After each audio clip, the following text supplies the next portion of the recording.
एक दिन की बात है। जंगल में रहने वाली एक भूखी चिड़िया भोजन की तलाश में निकली। उड़ते उड़ते वह एक खेत में पहुंची।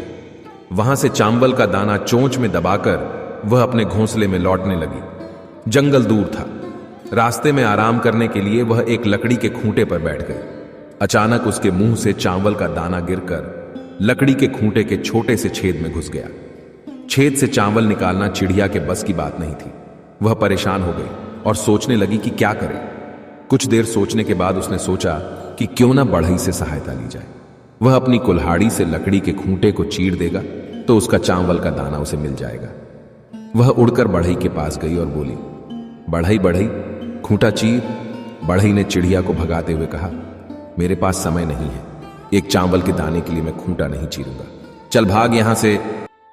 बढ़ई के द्वारा सहायता न करने के कारण चिड़िया उदास हो गई और राजा के पास पहुंची। राजा से बढ़ई की शिकायत करते हुए वह बोली, ओ राजा राजा, बढ़ई के डंडा मार, बढ़ई खूंटा न चीरे। खूंटा में हमार दाल बा, क्या खाऊं, क्या पीऊं, क्या लेकर परदेस जाऊं। चिड़िया की शिकायत सुनकर राजा बोला, मैं राज्य का राजा हूं, मेरे पास राजपाट का बहुत काम है। तेरे एक दाने के लिए मैं बढ़ई को क्यों मारूं। भाग यहां से। राजा द्वारा भगा देने से दुखी चिड़िया सांप के पास पहुंची और बोली, सांप सांप, राजा को डंस ले। राजा बढ़ई को डंडा ना मारे, बढ़ई खूंटा ना चीरे। खूंटा में हमार दाल बा, क्या खाऊं, क्या पीऊं, क्या लेकर परदेस जाऊं। सांप ने भी चिड़िया को मना कर दिया और कहा, अभी मेरे सोने का समय है, मुझे परेशान मत कर, भाग यहां से। सांप की बात पर चिड़िया चिढ़ गई और लाठी के पास पहुंची। लाठी से वह बोली, लाठी लाठी सांप मार, सांप ना राजा डंस, राजा ना बढ़ई डंडा मारे, बढ़ई ना खूंटा चीरे। खूंटा में हमार दाल बा, क्या खाऊं, क्या पीऊं, क्या लेकर परदेस जाऊं। लाठी ने भी चिड़िया को डांट कर भगा दिया। गुस्सा होकर चिड़िया आग के पास गई और बोली, आग आग, लाठी जलाओ। लाठी ना सांप मारे, सांप ना राजा डंस, राजा ना बढ़ई डंडा मारे, बढ़ई ना खूंटा चीरे। खूंटा में हमार दाल बा, का खाई का पी का लेके परदेस जाई।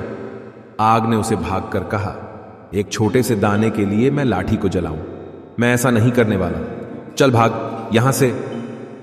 चिड़िया बहुत दुखी हो गई। भूख से उसका बुरा हाल होने लगा। उसे लगने लगा कि शायद आज वह भूखी ही रह जाएगी। उड़ते उड़ते वह नदी के पास लगे पेड़ के पास पहुंची और एक डाली पर बैठकर रोने लगी। उसे रोता देखकर नदी को उस पर दया आ गई। उसने उससे रोने का कारण पूछा। चिड़िया ने उसे सारी बात बताई और कहा, नदी नदी, आग बुझाओ, आग डंडा न जलावे, डंडा सांप न मारे, सांप राजा को न डंसे, राजा बढ़ई को डंडा न मारे, बढ़ई खूंटा न चीरे। खूंटा में हमार दाल बा, का खाई का पी का लेके परदेस जाई। नदी उसकी सहायता करने तैयार हो गई और आग को बुझाने के लिए बढ़ने लगी। चिड़िया के साथ नदी को पास आता देख आग भयभीत हो गई और चिड़िया से कहने लगी, चिड़िया रानी, मैं अभी लाठी को जलाने जाता हूं, तुम नदी से कहो कि मुझे ना बुझाए। नदी वापस लौट गई। आग चिड़िया के साथ लाठी को जलाने आगे बढ़ी। आग को देखकर लाठी डर गया और चिड़िया से बोला, आग को रोको चिड़िया रानी, मैं अभी सांप को मारने जा रहा हूं। आग वापस लौट गई। लाठी चिड़िया के साथ सांप को मारने आगे बढ़ी। लाठी को अपनी ओर आता देख डर कर सांप बोला, चिड़िया रानी रुको, मैं राजा को डसने जाता हूं। वह चिड़िया के साथ राजा के महल में पहुंचा। सांप को देखकर राजा भी डर गया और चिड़िया से बोला, चिड़िया रानी, सांप से कहो कि मुझे ना डसे, मैं अभी बढ़ई को बुलाकर खूंटा चीरने को कहता हूं। सांप वापस चला गया। राजा ने बढ़ई को बुलवाया और लकड़ी का खूंटा चीरकर चावल का दाना निकलने को कहा। राजा का आदेश मानकर बढ़ई कुल्हाड़ी लेकर लकड़ी के खूंटे के पास पहुंचा और उसे चीरने के लिए कुल्हाड़ी उठाई।